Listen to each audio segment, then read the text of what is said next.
Hello everyone, कैसे हैं आप लोग। मुझे उम्मीद है आप बहुत अच्छे होंगे और आपकी प्रिपरेशन बहुत अच्छी चल रही होगी। डियर एवरीवन, लोकसभा चुनाव, जी हां, मैं बात कर रहा हूं 18वीं लोकसभा का चुनाव इतने लंबे प्रोसेस के बाद समाप्त हो चुका है और फाइनली आपको पता है कल रिजल्ट भी डिक्लेयर हो चुका। और देखिए, किसी भी पॉलिटिकल पार्टी को, बड़ी से बड़ी पॉलिटिकल पार्टी को भी आपका बहुमत नहीं मिला है। जी हां, सबसे बड़ी बात है कि 2024 का जो लोकसभा का चुनाव हुआ, 18वीं लोकसभा की चुनाव, उसमें जो रिजल्ट आया, उस रिजल्ट में यही देखने को मिला है कि किसी भी पॉलिटिकल पार्टी को, बड़ी से बड़ी और छोटी से छोटी किसी भी पॉलिटिकल पार्टी को जो है वो पूर्ण बहुमत नहीं मिला है। बहुमत का मतलब आपको पता है कि सरकार बनाने के लिए लोकसभा चुनाव में जो इलेक्शन होता है उसमें 543 सांसद चुने जाते हैं, आपको पता है। तो सरकार बनाने के लिए कम से कम आपका 272 सीटें तो चाहिए ही चाहिए, 272 सीटें कम से कम चाहिए, लेकिन किसी भी पॉलिटिकल पार्टी को 272 सीट नहीं मिली है। ठीक है, तो आइए एक बार हम पहले डेटा पर बात करते हैं, आंकड़ों पर बात करते हैं, फिर हम आपको कुछ इंटरेस्टिंग चीज भी बताने वाले हैं, बहुत इंपॉर्टेंट फैक्ट्स बताने वाले हैं। ध्यान से वैसे सर सुनिएगा। मैं हाँ, यहाँ पे बात करूं कि कोई भी पार्टी तो वैसे तो इस टाइम पे जो टक्कर में है वो दो ही पार्टी हैं, एक तो अच्छा। हमारी कांग्रेस हो गई, दूसरी हमारी बीजेपी हो गई। बात तो सही है। और दोनों ही पार्टी सच में अगर देखा जाए ना तो कांग्रेस ने कमाल की टक्कर दी है इस बार। ये बात तो है, मतलब हम लोग कभी सोचे नहीं थे ऐसा।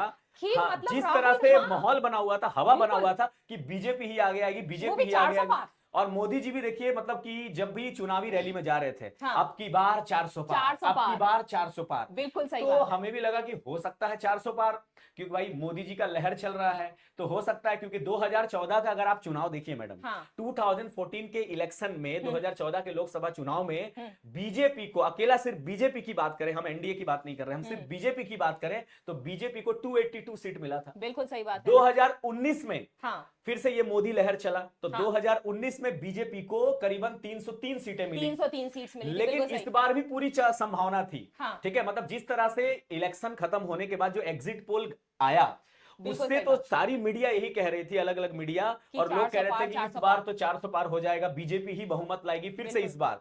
ठीक है, तो हम लोग भी सोचे हो सकता है जब 2014 में ऐसा हुआ, 2019 में ऐसा हुआ, तो इस बार भी 2024 में भी 2024 ऐसा में ऐसा हो जाए। हो सकता है। हम्म और सबसे बड़ी बात कि बीजेपी का लोग एग्जिट पोल बता रहे थे कि इस बार 380 सीट ला रही है, कोई 375, हम्म कोई 400 भी पार करा दिए। तो बिल्कुल हमें भी लगने लगा और जनता को भी इस बात पे पूरा उम्मीद हो गया था बिल्कुल। कि अब हमें लगता है कि इस बार भी बीजेपी बहुमत में होगी, पूर्ण बहुमत में पूर्ण होगी। बहुमत में हाँ, होगी। लेकिन मैडम, मतलब कि जब फाइनल, जब मतगणना शुरू हुआ, तब तो तो देखने पूरा को मैं पूरा खेल ही खेल बदल ही गया। गड़बड़ गया। हाँ, और सबसे बड़ी बात है कि ठीक है, मानते हैं कि बीजेपी मतलब एनडीए मिलकर सरकार बनाएगी, वो हम अभी चर्चा करेंगे। बिल्कुल।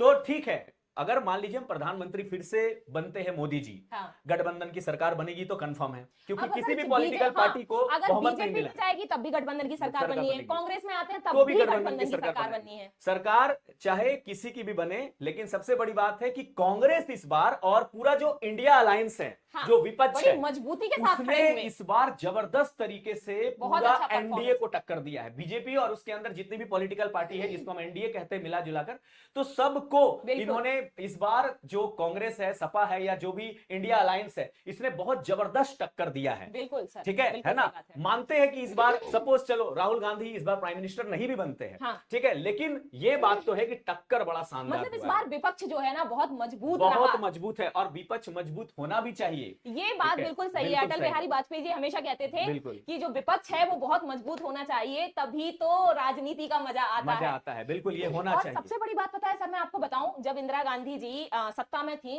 वो खुद कहती थी कि मेरा विपक्ष इतना इंटेलिजेंट है और इतना मजबूत है, क्योंकि अटल बिहारी वाजपेयी जी उस टाइम विपक्ष में थे। तो कई ऐसे फैसले होते थे, अहम फैसले होते थे, जो वो अटल बिहारी वाजपेयी जी से पूछ कर लेती थी। अब वो डिसीजन लेती हैं कि नहीं लेती हैं वो बात अलग है, लेकिन इंदिरा गांधी जी का ये नेचर था कि वो पूछती जरूर थी कि मेरा विपक्ष कह क्या रहा है। सही बात है, ऐसा ही चलनी चाहिए। सही, इसी को सही में बिल्कुल लोकतांत्रिक सर, देश कहा जाता है, इसी ऐसा को होना ही डेमोक्रेसी कहा कही जाता है। जाता है। बिल्कुल। और इस बार वाकई जो हमारी पब्लिक है, जनता है, वो डेमोक्रेसी को कहीं ना कहीं बचाने का काम की है की है। ओवरऑल। तो जल्दी बिना देर किए हुए थोड़ा सा हम आपको डेटा बता बिल्कुल। दें, और कुछ और भी आगे बात करेंगे, देखिएगा बहुत इंटरेस्टिंग है, लास्ट तक इस वीडियो को देखिएगा। तो देखिए, सबसे बड़ी बात, अगर आप एनडीए को देखें, मतलब हम नेशनल डेमोक्रेटिक अलायंस को अगर देखें, एनडीए, तो इसमें सबसे बड़ी पॉलिटिकल पार्टी है आपका बीजेपी। बीजेपी को 240 सीट मिले हैं।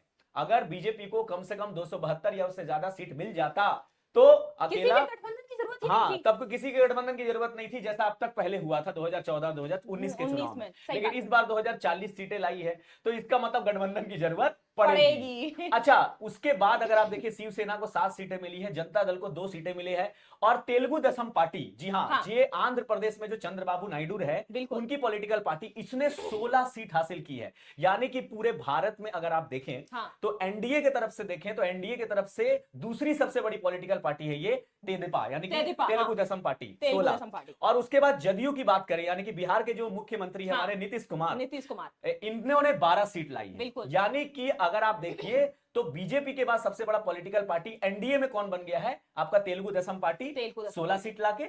और जदयू जो है, जनता दल यूनाइटेड, जो बिल्कुल। बिहार के मुख्यमंत्री नीतीश कुमार जी की पार्टी है, हम्म, उन्होंने 12 सीट लाई। मतलब बिल्कुल। थोड़ा सा हम ऑडियंस को भी दिखाना बिल्कुल। चाहेंगे, तो इन्होंने 12 सीटें लाई है। अब आप देखें, तो सबसे इंटरेस्टिंग चीज है कि देखिए, ये तो क्लियर हो गया है कि जो तेलुगु देशम पार्टी है, इसने अभी कहा है, ये रात को भी कह रहे थे, सुबह भी कह रहे थे, कि तेलुगु देशम पार्टी के जो मतलब कि जो चंद्रबाबू नायडू जी है, उन्होंने कहा कि हम पूरे तरह से एनडीए, मतलब कि एनडीए का साथ देंगे। हाँ, मतलब वो बीजेपी के साथ मिलेंगे, एनडीए के साथ मिलकर सरकार बनाएंगे, वो इंडिया अलायंस के साथ नहीं आएंगे। वो बिल्कुल। उन्होंने क्लियर कर दिया। उन्होंने क्लियर कर दिया है अब अपना। सबसे बड़ा चीज है कि सरकार बनाने के लिए इनकी जरूरत सबसे ज्यादा है, क्योंकि इनके जदयू पास की, 12 क्योंकि सीट इनके पास 12 सीटें हैं। 12 सीट ठीक लेके है, बैठे हैं अब ये 12 सीटें हैं। अब या तो ये 12 सीट ये लेके पूरे पहुंच जाए किनके पास? इंडिया के इंडिया पास। के पास। अगर इंडिया अलायंस के पास अगर ये आ गई, तो फिर तो भाई एनडीए की सरकार बनेगी, बने नहीं बनने वाली फिर। नहीं बनने वाली है। ठीक है, और भाई हाँ, अभी इन्होंने कोई स्टेटमेंट दिया नहीं है। दिया नहीं है। और कोई अभी भी अभी statement। ये अभी दिल्ली पहुंचे हैं ये। हाँ। अभी हमारे जो नीतीश कुमार है, अगर आप इनको देखिए, तो बड़ा इनको दल बदलू नेता भी कहते हैं। हाँ, बिल्कुल ठीक सही है, कहा ये आपने। इन कहते हैं ना, बिहार में वो कहावत है, जिधर पूड़ी उधर घुड़ी, इनका वही हाल है। ठीक है, जहां इनको फायदा मिलता है उनके साथ चल जाते हैं। इनका कहानी तो आप जानते ही है। ठीक है, अच्छा, और इनको ऑफर भी तो बहुत अच्छा किया गया है अभी। हाँ, सबसे बड़ी इनको बात, बोला गया भैया हम तुमको डिप्टी प्राइम मिनिस्टर बना देंगे। बिल्कुल, जी हाँ, मैं आपको बता दूं कि कल जब चुनावी नतीजे आ गए थे, और चुनावी नतीजे आने के बाद पता चला कि अब तो भाई बीजेपी अल्पमत में है, उनको गठबंधन बनाने की जरूरत है, बिल्कुल। और सबसे ज्यादा सीट इन्होंने लाया है। ठीक है, और मतलब चंद्रबाबू नायडू जी ने, ठीक है, जो टीडीपी पॉलिटिकल पार्टी से बिलोंग करते, 16 सीट लाए हैं। इन्होंने तो कंफर्म कर दिया कि हम एनडीए के साथ हम हैं। एनडीए। अब इनको मनाने की जरूरत है, तो इन्होंने इनको खुला ऑफर किया है, जो हमारे मतलब कि इंडिया गठबंधन की तरफ से अगर हम बात करें, तो इंडिया गठबंधन की तरफ से इनको खुला ऑफर आया कि अगर शरद तुम, पवार का हाँ, फोन, हाँ, हाँ, शरद पवार का फोन शरद आया पवार था। का फोन आया। ठीक है, इन्होंने कहा, शरद पवार जी ने इनको कॉल करके नीतीश कुमार जी को, कि अगर आप हमारे पॉलिटिकल पार्टी में आ जाते हैं, बिल्कुल। इंडिया अलायंस में आ जाते हैं, तो हम आपको उप प्रधानमंत्री घोषित कर देंगे, डिप्टी प्राइम मिनिस्टर। डिप्टी सोचिए, प्राइम मिनिस्टर, हाँ। कई बड़ी बात है। मतलब प्रधानमंत्री के दो पद होंगे। हाँ, यानी कि भारत में। प्रधानमंत्री के 2 पद हो गए, हाँ। एक प्राइम मिनिस्टर, एक deputy prime minister. Deputy prime ठीक है, मिनिस्टर। सोचिए 2007 के बाद तो कोई डिप्टी प्राइम मिनिस्टर बने ही नहीं है हमारे बिल्कुल। देश में। अब एक बार, पहली बार मौका मिलेगा अगर डिप्टी प्राइम मिनिस्टर बनने का तो होगा। अब इस टाइम पे ना ये बड़े कंफ्यूजन में होंगे, किया बिल्कुल। क्या जाए। और इनको अगर आप देखिए, तो इनको भी जो है इंडिया अलायंस से शरद पवार जी, इन्होंने इनको ऑफर किया कि अगर तुम हमारे पॉलिटिकल पार्टी में आ जाते हो, इंडियन अलायंस में शामिल हो जाते हो, तो हम तुम्हें स्पेशल राज्य का दर्जा दे देंगे। जबकि तेलंगाना सरकार ये मांग कर रही है कि हमें आंध्र प्रदेश सरकार मांग कर रही है, सॉरी माफी हाँ। चाहूंगा, कि आंध्र प्रदेश सरकार मांग कर रही है कि हम हमें स्पेशल राज्य का दर्जा दे देंगे। ठीक है, तो अब देखते हैं कि क्या होने वाला है। तो मैडम ये बताइए कि स्पेशल दर्जा ये क्या होता है बेसिकली? देखिए सर, अब हम मैं बात करती हूँ आर्टिकल 370 की। थोड़ा सा जाते हैं हम, थोड़ा सा इतिहास में जाते हैं। जम्मू कश्मीर को इस देश ने 72 साल तक झेला है। जी। जब हम किसी राज्य को स्पेशल राज्य का दर्जा दे देते हैं, तो सबसे पहले तो क्या होता है, जो पूरे भारत में कानून बनाया जा रहा है, जरूरी नहीं है वो कानून उस राज्य में भी लागू हो। जी। दूसरी बात क्या है कि राज्य अगर अपनी कोई समस्या लेके जाता है, कोई भी बात रखता है, तो सबसे पहले केंद्र सरकार को उसकी बात सुननी पड़ेगी। ये बात। तो हमने जम्मू कश्मीर में ऑलरेडी स्पेशल राज्य का दर्जा जब 1947 में दिया गया, तो हमने 72 साल तक बहुत सारी प्रॉब्लम्स को झेला, और जैसे तैसे करके बीजेपी सरकार ने 370 हटाई। बिल्कुल। और पूरे देश को, जैसे एक माला होती है ना, माला के एक एक मोती को धागे में पिरोया जाता है, वैसे ही वापस से इस देश को पिरोया गया है। हर एक राज्य, स्टेट को एक समान किया गया है। और अगर फिर से हम ये गलती दोहरा देंगे तो ये ठीक नहीं होगा सर। बिल्कुल सही बात कहा मैंने। आप मैडम, आप बहुत अच्छा सही बात किया। और देखिए, इनको किंग मेकर कहा जा रहा है, तो खैर इनका तो कंफर्म हो चुका है, ये एनडीए के साथ आ रहे हैं। इनका दिक्कत है अब ये कहां साथ देते हैं, पता नहीं, लेकिन देखिए मानते हो कि इनको इनको जहां प्रॉफिट दिखता है वहीं उन्हीं के हो जाते हैं। लेकिन फिर भी अभी ये दिल्ली पहुंचे हुए हैं, अभी इनका बहुत अच्छे तरीके से वेलकम हो रहा है। सब इन्हीं का इंतजार कर रहे हैं कि ये किस पार्टी की तरफ आना चाहते हैं, इंडिया या एनडीए की तरफ। तो अब देखते हैं, पर मोस्ट प्रोबेबली मैडम हमें भी लगता है कि अब ये भी एनडीए के साथ ही आएंगे, जहां तक ये मुझे थोड़ा सा उम्मीद है। देखना है। देखिए क्या होगा हाँ। अब इस स्थिति में। सर ये परिस्थितियां बनती हैं कि अब ये लोग करेंगे डिपार्टमेंट की मांग अपनी बिल्कुल अपनी मर्जी से बिल्कुल कि इनको कौन सा डिपार्टमेंट चाहिए, बिल्कुल बिल्कुल है ना। तो ये अपना सबसे बड़ी, पोर्टफोलियो मंत्रालय का मांग बिल्कुल करेंगे। बिल्कुल, हाँ जैसे गृह मंत्रालय की मांग कर बिल्कुल। सकते हैं। अब ये देखना है कि दोनों में से कौन किसके पास गृह क्योंकि मंत्रालय, गढ़ तो ये अपनी अपनी मर्जी से करेंगे बिल्कुल, डिपार्टमेंट और की सबसे मांग। बड़ा मंत्रालय हर आदमी को चाहिए, या तो रेल मंत्रालय मिल जाए, बिल्कुल सही या तो बात है, गृह मंत्रालय मिल बिल्कुल जाए, सही या बात तो है। वित्त मंत्रालय मिल जाए। अगर कुछ भी मंत्रालय इनको जो मिल गया बढ़िया, तो फिर बढ़िया, उन्हीं का साथ दे देंगे, बिल्कुल बिल्कुल। उसी पार्टी का। लेकिन मोस्ट प्रोबेबली हमें तो 80% लग रहा है मैम, पता नहीं आपको क्या लग रहा है, कि ये एनडीए का ही अरे साथ देंगे। थोड़ा सा चच्चा पे मुझे यकीन नहीं ठीक हो है, रहा है। लेकिन हाँ अच्छा, आपको ये दिक्कत है, लेकिन हम चच्चा, थोड़ा बहुत इन पे भरोसा कर सकते हैं कि ये एनडीए का साथ जरूर जिस तरह देंगे। से अब तक इन्होंने दल बदले हैं ना, हाँ, तो और उस हाँ, तरह यही से बात, मुझे डर लग रहा है सर। क्योंकि वही कहते हैं ना कि मतलब की दुनिया में कौन किसका होता है, धोखा वही देता है, भरोसा जिस पर सर होता है। आप ये देखिए कि हमारे अटल बिहारी वाजपेयी जी एक वोट से, एक सीट से हारे थे, बस सही। एक वोट से। तो वहां पे कितना बड़ा धोखा हुआ था उनके बिल्कुल साथ। तो बिल्कुल, ये सर सोचने वाली बात है कि ये तो अच्छी खासी सीट्स लेके बैठे हैं सर, 12 सीट लेके बैठे हैं ये। वही बात, इसीलिए तो इनको किंग मेकर कहा जा रहा है कि इसीलिए तो अब किंग, इन्हीं पे सब कुछ है, इनका तो फाइनल हो चुका है, ये बोल चुके हैं एकदम क्लियर कि हम एनडीए के साथ है। इन्होंने पता है सबसे अच्छी बात क्या बोली कि मैंने भारत की राजनीति में बहुत परिवर्तन देखे हैं और कुछ भी हो जाए मैं एनडीए का साथ दूंगा। तो मुझे बिल्कुल। इनका ये स्टेटमेंट बड़ा अच्छा लगा। चलिए, लेकिन बस अब इनके मुंह खोलने का इंतजार है भाई। सही है, ये जो बोलेंगे उसके हिसाब बिल्कुल से बिल्कुल सरकार हमारी बनेगी। बनेगी। अब आइए कुछ और भी इंपॉर्टेंट बात करते हैं, जो सबसे इंपॉर्टेंट है कि कल तक तो क्लियर हो जाएगा, आज या कल तक क्लियर हो जाएगा कि हमारे नीतीश कुमार किसके साथ है। बिल्कुल सही बात ठीक है, और उसके बाद फिर ये भी न्यूज आ रहा है कि 8 जून तक जो भी जिसकी पार्टी की सरकार बनेगी वो शपथ ग्रहण करेंगे। हाँ जी, ठीक है, हाँ, क्योंकि आज ना प्रधानमंत्री ने जो है इस्तीफा भी दे दिया है। बिल्कुल और जो पूरा हमारे कैबिनेट देश के की साथ इन्होंने इस्तीफा दे राष्ट्रपति दिया। हैं बिल्कुल मुर्मू जी, उन्होंने कहा है कि जब तक बिल्कुल कि वापस से जो शपथ ग्रहण नहीं होता है तब तक आप कार्यकाली तौर पर रहिए। बिल्कुल सो बिल्कुल। इस तरह से आज इस्तीफा भी दे चुके हैं। मैडम, तो मैं सबसे पहले दिखाना चाहूंगा कि देखिए, ऑडियंस को मैं बताना चाहूंगा कि देखिए ये सारे वोटर्स हैं, और ये सारे वोटर्स जो है वो अपने अपने समस्याओं को ध्यान में रखते हुए कि हमारे देश की क्या समस्या है, हमारे शहर की क्या समस्या है। ठीक है, क्योंकि आपको पता है 10 लाख की आबादी में एक सांसद चुने जाते हैं, एमपी चुने जाते हैं, और उस एमपी का काम ही होता है कि उस जनता के समस्याओं को संसद तक ले जाना। बिल्कुल सही बात। ठीक है, तो ये सभी पब्लिक जो है वो कहीं ना कहीं जो ग्राउंड लेवल पर समस्या है उसको ध्यान में रखकर ही कहीं ना कहीं अपने सांसद को वोट दी है, पॉलिटिकल पार्टी को वोट बिल्कुल दी है। बिल्कुल। और देखिए, जब एग्जिट पोल आया था तो इन्हीं पब्लिक से पूछा गया, और पता नहीं क्या हुआ कि जो एग्जिट पोल आया उसमें यही सारे जो मीडिया है वो यही कह रहे थे कि बीजेपी ही इस बार बहुमत में आएगी, बहुत बिल्कुल बिल्कुल। तगड़े बहुमत में आएगी, तगड़े हाई मेजोरिटी में हाई आएगी। मेजोरिटी में आएगी। लेकिन हमें भी लगा कि हो सकता है, आ सकता हो, जैसा कि 2014 में आपको मैंने बताया 282 सीट अकेला बीजेपी लेके आई, और 19 में भी अच्छा 19 खासा, में भी 302 303 सीट लेके हाँ। आई। अब 2024 में भी हम सोचे थे कि ऐसा ही होने वाला, लेकिन हुआ नहीं। एग्जिट पोल एकदम पूरा एकदम ठप पड़ गया, एग्जिट पोल 0 हो गया। इसलिए कहा जाता है एग्जिट पोल पे भी 100% भरोसा नहीं नहीं सकते, करना ये तो चाहिए। सिर्फ सर अंदाजे होते हैं। हाँ, और सबसे इंटरेस्टिंग मैम, हाँ, ईवीएम मशीन जो आज से नहीं 2014 से एक मजाक का विषय बना हुआ है बिल्कुल सही कहा सर ये कि आपने। ईवीएम में गड़बड़ी की वजह से, जैसे वो लोग मजाक उड़ा रहे हैं कि तुम कांग्रेस को अगर वोट दोगे तो तो बीजेपी को बीजेपी को चला जाएगा, या कोई दूसरा पॉलिटिकल को वोट दोगे तो फिर भी बीजेपी को हाँ जी, जाएगा। हाँ जी, बिल्कुल सर, लेकिन सही। इस बार जिस तरह से कल जो इंटरेस्टिंग, मतलब कि जो इंटरेस्टिंग निकल के आए रिजल्ट हैं। आया है, हाँ। उससे ये पता चला है, लोग कह रहे हैं, पब्लिक कह रहे हैं कि इस बार जो ईवीएम है वो ठीक ठाक काम किया है। ठीक है, इस बार का जो ईवीएम है, इलेक्ट्रॉनिक वोटिंग मशीन, बिल्कुल सर। ये बहुत ठीक ठाक काम किया है। मतलब इस बार ईवीएम एकदम जस्टिस वाला काम किया है। नहीं, मतलब ईवीएम भी नहीं चाह रहा है कि संविधान बदले और या लोकतंत्र मजबूत हो, ईवीएम भी चाह रहा है। खैर, आगे बढ़ते हैं। अब जो सबसे महत्वपूर्ण मुद्दा है, जो सबसे इंपॉर्टेंट है मैम, बिल्कुल कि सर। आखिर जैसा कि आपने बताया कि इस बार, ठीक है, चाहे किसी की भी सरकार बने, मान लीजिए, देखिए मुझे उम्मीद है कि 80 से 90% एनडीए की ही सरकार बनेगी, जो भी है। खैर, वो तो आगे नीतीश कुमार जी पे डिपेंड करता है, बाकी सब तो आप जानते ही हैं। देखिए, बात है कि इस बार सबसे ज्यादा टक्कर जो किसी ने दिया है वो है इंडिया अलायंस।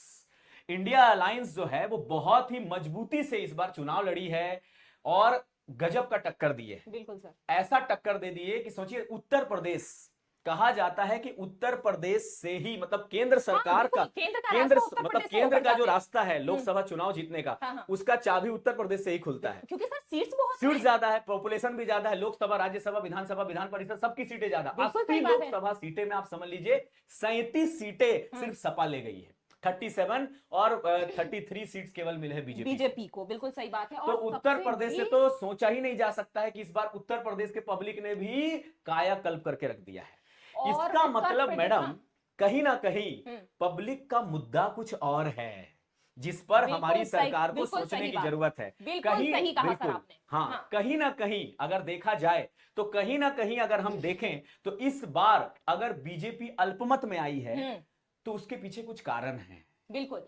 ठीक और है, इन कारणों पर ध्यान ध्यान देने की जरूरत है हमारी सरकार को। बिल्कुल सही ठीक बात है ना। और अगर इंडिया अलायंस कहीं ना कहीं मजबूत हुई है तो कुछ पब्लिक को उन्होंने ऐसा कहा है जिसके वजह से पब्लिक का माइंड डाइवर्ट हो गया बिल्कुल कि सही। नहीं, अगर ये कांग्रेस मतलब कि जो भी इंडिया अलायंस पार्टी है, कांग्रेस हो, सपा हो या जो भी अदर पार्टीज है जो इंडिया अलायंस में है, उन्होंने कुछ ऐसा भी चुनावी रैली में कहा चुनाव के दौरान या कुछ ऐसी बातें की, ऐसी गारंटी दिए जिसके वजह से पब्लिक का माइंड थोड़ा डाइवर्ट हुआ है। बिल्कुल। क्योंकि अगर आप देखें तो सबसे बड़ी समस्या है हमारे देश में बेरोजगारी, सबसे बड़ी समस्या सर, बेरोजगारी। यही सबसे और बड़ी ये समस्या उभर कर बेरोजगारी आई का है। मुद्दा उठा उठाकर बेरोजगारी का मुद्दा उठा उठाकर चुनावी रैली में कहीं ना कहीं जो हमारी इंडिया अलायंस पार्टी है वो इसका फायदा उठाई है, बिल्कुल सही कहा सर जिसके आपने। वजह से कहीं ना कहीं इंडिया अलायंस आगे बढ़ी है। क्योंकि हम कहीं ना कहीं सर देख भी सकते हैं वर्तमान बिल्कुल। समय में सरकारी नौकरियों की कमी होती जा रही बिल्कुल, है। बिल्कुल। एग्जाम्स करवाए जा रहे हैं तो पेपर लीक हो रहे हैं। बिल्कुल। बच्चों की जो है पोस्ट जो उनकी ज्वाइनिंग है, ज्वाइनिंग की डेट नहीं आ रही है।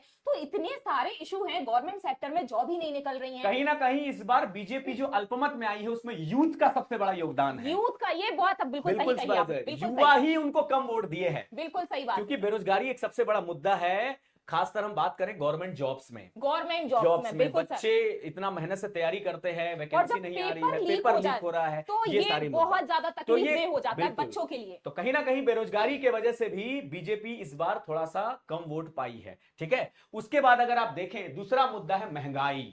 कहते हैं ना, महंगाई डायन खाया जात है। ठीक है, तो महंगाई भी एक सबसे बड़ा मुद्दा है। क्रूड ऑयल के प्राइसेस बढ़ रहे हैं, गुड्स एंड सर्विसेज के प्राइस बढ़ रहे हैं, महंगाई से गरीब मिडिल क्लास फैमिली का हालत खराब है। तो महंगाई भी एक ऐसा मुद्दा रहा है जिसको ध्यान में रखकर हमारी पब्लिक जो है वो कहीं ना कहीं जो है वो बीजेपी से नाराज है, तभी तो वो अल्पमत में आई है। बिल्कुल सही बात ठीक है ना, क्योंकि ऑलरेडी 2 बार बीजेपी को चांस मिला, पब्लिक ने 2 बार चांस दिया। बिल्कुल, उसके बाद भी ये हाँ, समस्याओं पर ध्यान नहीं दिया गया। जो सबसे बड़ी समस्या है हमारे देश में गरीबी और बेरोजगारी की समस्या। ठीक है ना, क्योंकि कहीं ना कहीं पब्लिक का कहना है कि राम मंदिर बनवा देने से जनता की समस्या दूर नहीं होती है। बिल्कुल। और ठीक आप है ये देखिए ना? कि अयोध्या से ही सीट हार गई हाँ, है। अयोध्या से भी आप देखिए तो वो अयोध्या में सपा की जो अयोध्या सीट से है, सपा से अगर आप देखिए तो अवधेश प्रसाद जी की बात करें तो हाँ। अवधेश प्रसाद जी सपा से जीत गए। वहां से और अयोध्या से उम्मीद थी कि अयोध्या से तो बीजेपी ही जीतेंगे, जबकि सपा जीत गई। अयोध्या से क्योंकि सपा मतलब जीत गई। सही जनता बात है सर। कुछ और समझ के वोट दी है, इसको ध्यान से रखें। इससे हम यही कहेंगे कि आने वाली सरकार चाहे जिसकी भी बने, उनको अब जनता को ध्यान में रख के ही काम करना पड़ेगा। बिल्कुल सही बात है। वो तानाशाह अगर वो नहीं हो बनेगी सकते। तो नहीं चल सकता है, क्योंकि जनता ने इस बार सरकार को बता दिया है। दूसरा जो सबसे बड़ा वजह है, तीसरा जो सबसे बड़ा वजह है, बीजेपी जो अल्पमत में आई है या इंडिया अलायंस जो एनडीए अलायंस है वो अल्पमत में आई है, उसका कारण है किसान आंदोलन। आप देखे हैं ये किसान आंदोलन का मुद्दा 2019-20 से चल रहा है। मिनिमम सपोर्ट प्राइस को लेकर कानून बनाने की बात चल रही है, लेकिन अभी तक ये कानून नहीं बना है, इसलिए पंजाब और हरियाणा का तो कायाकल्प ही हो गया है। हरियाणा में तो बराबर सीट्स हैं और पंजाब में तो कोई सीट ही नहीं है। बीजेपी की जीरो। आप ये देखिए कि पंजाब में तो कोई सीट्स ही नहीं आई हैं। सही बात है, तो बिल्कुल। आप ये समझिए कि पंजाब की जनता कितनी ज्यादा खफा है बीजेपी से। तो इस कितनी चीज को भी ज्यादा ध्यान में खफा रखा है। मतलब जनता अपनी प्रॉब्लम को ध्यान में रख के ही कहीं ना कहीं वोट दी है हमारे पॉलिटिकल पार्टी को। और देखिए एक चौथा जो सबसे बड़ा प्रॉब्लम है जिससे बीजेपी से हमारी जनता नाराज है, स्पेशली यूथ नाराज है, वो है अग्निवीर। आप जान रहे हैं कि क्या कोई 4 साल के लिए इंडियन आर्मी के लिए जाएगा? वो बिल्कुल सही बात ठीक है। है? और उसके बाद उसके भविष्य उसके का क्या? बाद उसके भविष्य का क्या होगा? इससे क्योंकि बढ़िया लोग यूपी पुलिस का तैयारी कर लेगा, झारखंड पुलिस, बिहार पुलिस, बिल्कुल सही, स्टेट पुलिस का। क्योंकि देखिए हाँ, जब वो 4 साल के लिए जाएगा, वहां से आने के बाद अब ना तो वो गवर्नमेंट सेक्टर का बचा और ना वो प्राइवेट सेक्टर का बचा। तो यूथ की जो मांग थी कि भैया इसमें कुछ किया जाए, बिल्कुल, है बिल्कुल, ना? सही अब वो बात है। 4 साल सरकारी नौकरी करके आया, उसके बाद आने के बाद आपने उसको कुछ पैसा प्रोवाइड कर दिया और उसके बाद अब वो भटकेगा। तो ये तो मतलब कहीं से जस्टिस नहीं हुआ। जस्टिस नहीं है। अग्निवीर इसमें क्या है? इसमें आप 4 साल के लिए आप इसको जॉब देंगे तो कोई आने वाला जो जनरेशन है वो भी कभी भी इंडियन आर्मी, नेवी, एयरफोर्स में करियर नहीं बनाना नहीं चाहेगा। बनाएगा, बिल्कुल नहीं बनाना चाहेगा। सही, क्यों बिल्कुल सही करियर बात है बनाना सर। चाहेगा? 4 साल का जॉब कौन करेगा? वो भी इतना रिस्क भरा जॉब, देश की रक्षा करना। देश की रक्षा करना, तब 4 एक कम से साल कम की। फुल टाइम परमानेंट जॉब होना चाहिए, जो सब युवाओं का एक मतलब कि सपना होता है। तो बिल्कुल सही इसमें भी बात है। कहीं ना कहीं ये भी एक कारण रहा है अग्निवीर, जिसके वजह से जो बीजेपी है वो थोड़ी अल्पमत में आई है, या एनडीए एनडीए, अलायंस हाँ, जो है वो अल्पमत में अल्पमत आया में है। आई है। चलिए, ये तो कारण हो गए, वो हम बात कर लिए। अब हम बात करते हैं कि आखिर हम्म। जो हमारी इंडिया अलायंस है, जो इस बार जबरदस्त टक्कर दी है किसको? एनडीए को। तो अगर हम इंडिया अलायंस की अगर हम बात करें तो इंडिया अलायंस में सबसे इंपॉर्टेंट है हमारे कांग्रेस की, ठीक है? और कांग्रेस में देखिए हमारे जो राहुल गांधी जी है, उन्होंने चुनावी रैली में कुछ ऐसी बातें की जिससे कहीं ना कहीं पब्लिक का जो माइंड सेट है वो वो बदल गया। डाइवर्ट हो गया। मतलब कुछ ऐसे पब्लिक जो बीजेपी को वोट देना भी चाहते थे या एनडीए को वोट देना भी चाहते थे, सही बात है। उनका माइंड डाइवर्ट इन्होंने कर दिया। एक ऐसे घोषणा पत्र इन्होंने तैयार किया, मैनिफेस्टो, इनका जिसके मैनिफेस्टो, वजह हाँ। से इनका मैनिफेस्टो आप जानते हैं। हम्म। इन मैनिफेस्टो से पहले मैं आना चाहूंगा कि देखिए 2023 में अगर आप देखें तो ये भारत जोड़ो यात्रा निकाले थे मैडम। हाँ जी। पूरा समझ लीजिए उत्तर भारत से दक्षिण भारत तक की यात्रा इन्होंने पैदल तय किए थे। सबसे इसका बड़ी बात, प्रॉफिट भी मिला है इनका इनको, प्रॉफिट भी बहुत मिला अच्छा। है, किनको? कहीं ना कहीं लाभ मिला है राहुल गांधी जी को। राहुल बिल्कुल, गांधी को, बिल्कुल सही बात हाँ, है। भारत जोड़ो यात्रा किए, लोगों से मिले, पब्लिक से मिले, उनकी क्या समस्या है, क्या केंद्र सरकार की योजनाओं का लाभ आपको सबसे मिल रहा है बड़ी कि नहीं। बात पता है सर क्या रही है यहाँ जी पर, जी कि जब जी ये भारत जोड़ो यात्रा पर निकले जी तो आप समझ रहे हैं ग्राउंड लेवल पर इन्होंने काम करना स्टार्ट किया। और जब कोई गरीब, कोई एक बड़ा नेता, पॉलिटिकल लीडर, कोई एक बड़ा नेता जो प्राइम मिनिस्टर की रेस में है, और वो जाकर एक गरीब जनता से मिल रहा है, उससे दिल से लगा रहा है, उसके गले मिल रहा है, उसकी समस्याओं को सुन रहा सही है, बात, एक माँ की तरह, एक बहन की तरह सुन रहा है, तो गरीब जनता रो देती है। और बिल्कुल जब वो रो देती है ना, तो उसको क्या लगता है कि यार यही मेरा मसीहा बन के आया है। बिल्कुल सही बात और ये जो इनकी पैदल यात्रा रही है, ये बहुत बड़ा रीजन रहा है। भारत के जो वोट गए हैं ना इस बार कांग्रेस को, बिल्कुल इंडिया को, वो बिल्कुल। सबसे बड़ा रीजन की भारत जोड़ो यात्रा वेरी रही है। गुड, सही बात एकदम मैम ने कहा है, 100% सही बात है। और तीसरा जो सबसे बड़ा पॉइंट है कि जब वो चुनावी रैली कर रहे थे, आपने देखा है लाइव कि हर चुनावी रैली में उन्होंने एक ही बात कहा कि अगर एनडीए की सरकार बनी या बीजेपी की सरकार बनी तो कहीं ना कहीं आपका संविधान खत्म हो जाएगा, संविधान पूरा बदल हाँ दिया सर, ये जाएगा। बात आपने बहुत अच्छी बोली, ये एक डर फैलाया हाँ, गया है। डर फैलाया गया। बिल्कुल। हाँ, और अगर आप हमें वोट देते, जैसा कि राहुल गांधी जी ने कहा कि अगर आप इंडिया अलायंस को वोट देते हैं, है ना, कांग्रेस को वोट देते हैं, अगर हम सत्ता में आए तो हम कभी भी संविधान को बदलने नहीं देंगे। तो ये भी एक सबसे बड़ा फैक्टर रहा है, सबसे बड़ा कारण रहा है, बिल्कुल। ठीक है, पब्लिक के माइंड को चेंज करने का, पब्लिक को अपनी ओर अट्रैक्ट करने का। ये है संविधान का संरक्षण, जो बहुत जरूरी है। ठीक है, आज कहीं ना कहीं जो भी चुनाव हो रहे हैं, लोकसभा, राज्यसभा, वो कहीं ना कहीं हमारे देश का शासन किस पर चल रहा है? संविधान पे ही चल रहा है। हमें बोलने का अधिकार, हमें मौलिक अधिकार कौन देता है? संविधान देता है। ठीक है, तो कहीं ना कहीं अगर देखा जाए तो ये भी संविधान बचाने की जो इन्होंने बात की, ये भी कहीं ना कहीं एक कांग्रेस को मजबूती पॉइंट दिया है, टर्न पॉइंट दिया है, जिससे आज इंडिया अलायंस जो है वो खतरनाक टक्कर दी है किसको? एनडीए अलायंस को। एक सबसे बड़ी बात जो इन्होंने चुनावी रैली में अपने घोषणा पत्र में, मैनिफेस्टो में कहा, वो ये कहा कि हर घर में जितनी भी गरीब परिवार है, उसमें जो गरीब महिला है, जो उस घर को चला रही है, मुखिया महिला, उनके बैंक अकाउंट में हर साल 1 लाख रुपया खटाखट खटाखट खटाखट खटाखट बस ट्रांसफर कर दिया जाएगा। जो है ना, ओहो, ये जो खटाखट खटाखट वाला जो इन्होंने डायलॉग किया, पब्लिक का कॉन्फिडेंस और बढ़ गया। उनको ऐसा लगा कि अब तो मेरा अकाउंट में पैसा आएगा ही आएगा, क्योंकि उन्होंने बड़ा जोशीले अंदाज में ये बात कहा था। ऐसा नहीं कि जब वो बोल रहे थे तो ऐसा लग रहा था कि मजाक हो रहा है। इन्होंने जिस तरह से इन्होंने पब्लिक को कन्विंस किया, जो बोलने का इनका तरीका था, हर रैली में खड़ाखट, आज मेरी सरकार बनी, अगले महीने से हर महीना 8500 ट्रांसफर हो जाएगा, 8500, साल का 1 लाख रुपया ट्रांसफर हो जाएगा। मतलब इस अंदाज से वो कॉन्फिडेंस से बोल रहे थे ना कि पब्लिक अगर चाहे कि एनडीए को वोट दे, उनका भी माइंड डाइवर्ट हो जाए कि अरे भैया चलो हम वोट दे देते हैं किसको, इंडिया अलायंस को, कम से कम मेरे खाते में तो 8500 आएगा।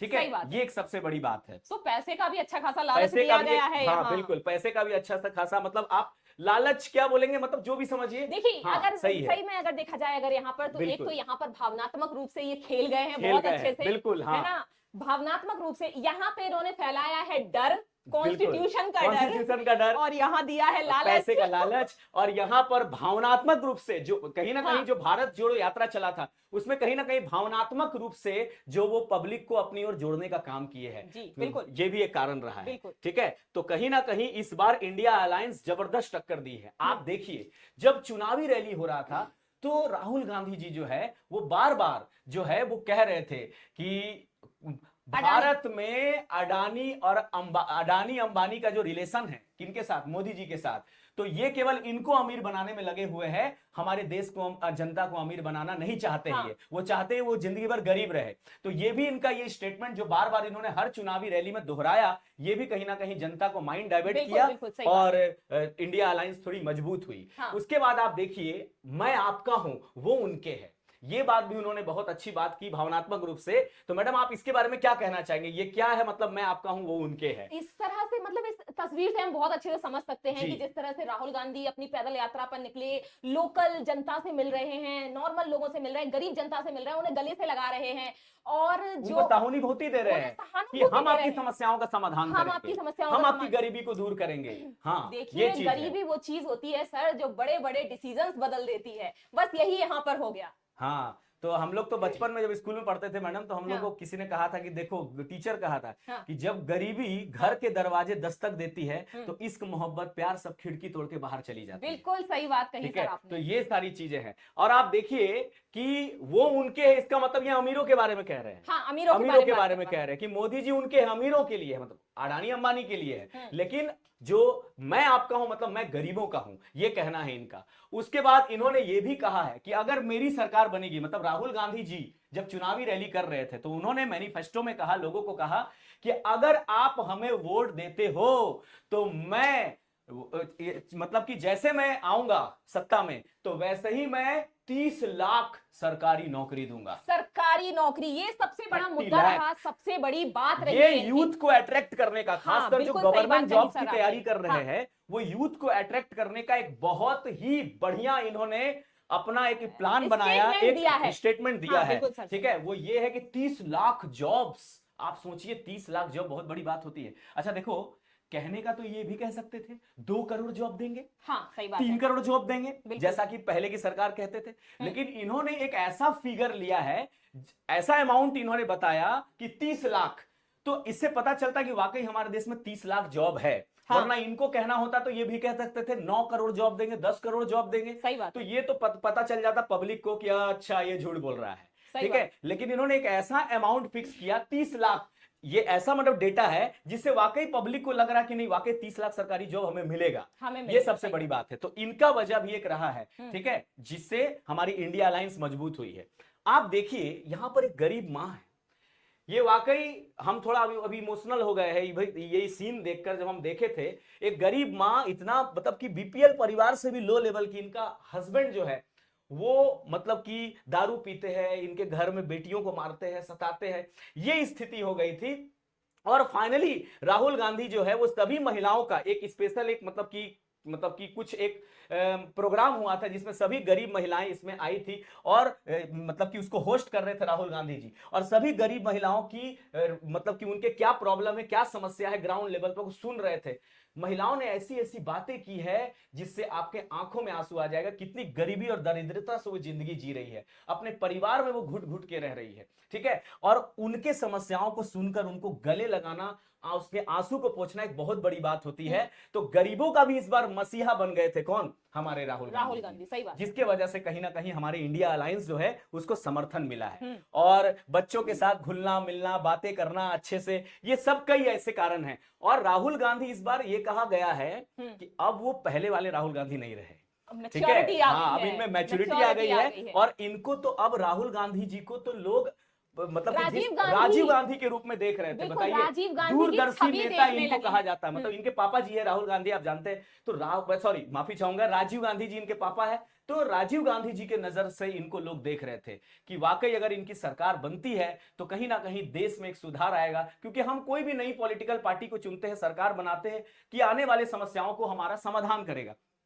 तो कहीं ना कहीं इन सभी चीजों से जो है वो लोग, पब्लिक इनको राजीव गांधी के नजर से देख रहे थे, ठीक है। कि अब एक दूसरा राजीव गांधी आ चुका है जो हमारे देश में कुछ करेगा, कुछ नया करेगा, गरीबों के लिए कुछ करेगा, महंगाई को कंट्रोल करने का काम करेगा, बेरोजगारी को दूर करेगा। तो ये सभी स्थिति को देखकर, ये सब सिचुएशन को देखकर कहीं ना कहीं जो जनता है वो माइंड उनका, इन्होंने कहते ना कि लफ्ज ही वो ऐसी चीज है जिससे इंसान या तो दिल में उतर जाता है या दिल से उतर जाता है। अरे वाह सर, क्या बात है, ये एक बहुत अच्छी वर्ड है। तो इन्होंने अपने लफ्जों का, शब्द का प्रयोग इस तरह से किया चुनावी रैली में कि पूरा कायाकल्प हो गया और बीजेपी पूरे तरह से अल्पमत में आ गई। बिल्कुल सही बात तो है। यही चीज है, पूरा इंडिया, पूरे सोचिए पूरा एनडीए अलायंस में जो सबसे बड़ी पार्टी थी बीजेपी, वो अल्पमत में आ गई है। कहीं ना कहीं जनता का जो समस्या है उसको मतलब कि सही करने की जरूरत है। और राहुल गांधी जी बहुत अच्छे तरीके से जनता का जो मेन इश्यूज है, प्रॉब्लम है, उसको वो मैनिफेस्टो में रखे,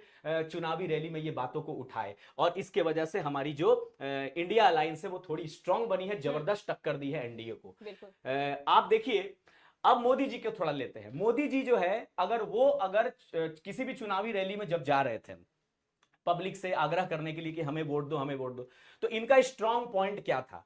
तो एक तो उन्होंने 2019 में जो धारा 370 हटाया, अच्छी बात है, बहुत अच्छी बात है, हटाया। और इन धारा 370 हटाया तो इसके लिए इनको 2019 के चुनाव में फायदा भी मिला, ठीक है, बिल्कुल। उसके बाद इन्होंने अभी 2023-24 में आपने देखा 22 जनवरी 2024 को राम मंदिर और बाबरी मस्जिद का जो विवाद हुआ, उसको लेकर राम मंदिर का भी इन्होंने उद्घाटन किया, ठीक है। ये सोच के कि राम मंदिर के चलते हमें थोड़ा ज्यादा वोट मिलेगा। इन्होंने अपने तरफ से बहुत प्रयास किया जो भी, लेकिन सबसे बड़ी बात है अयोध्या जो राम नगरी है वहीं से हार गए, ठीक है। यानी कि जनता की समस्या जो है वो कहीं ना कहीं राम मंदिर से भी दूर नहीं होने वाली है। उनका प्रॉब्लम कुछ और है, महंगाई, बेरोजगारी, ये सब कई समस्या है जिसको ध्यान में रखकर जनता वोट दी है। और सबसे बड़ी बात आप देखे होंगे कि जब भी चुनावी रैली में मोदी जी जा रहे थे तो हमेशा एक ही बात बोल रहे थे, आपकी बार 400 पार, आपकी बार 400 पार। तो ये 400 पार का जब बातें ये कह रहे थे तो राहुल गांधी जी चुनावी रैली में पता है मैडम क्या बोल रहे थे? कि मोदी जी जो 400 पार, 400 पार का ये जो नारा लगा रहे हैं वो क्यों लगा रहे हैं? इसलिए लगा रहे हैं क्योंकि अगर 400 पार हमारी सीटें हो गई तो हम संविधान बदल देंगे।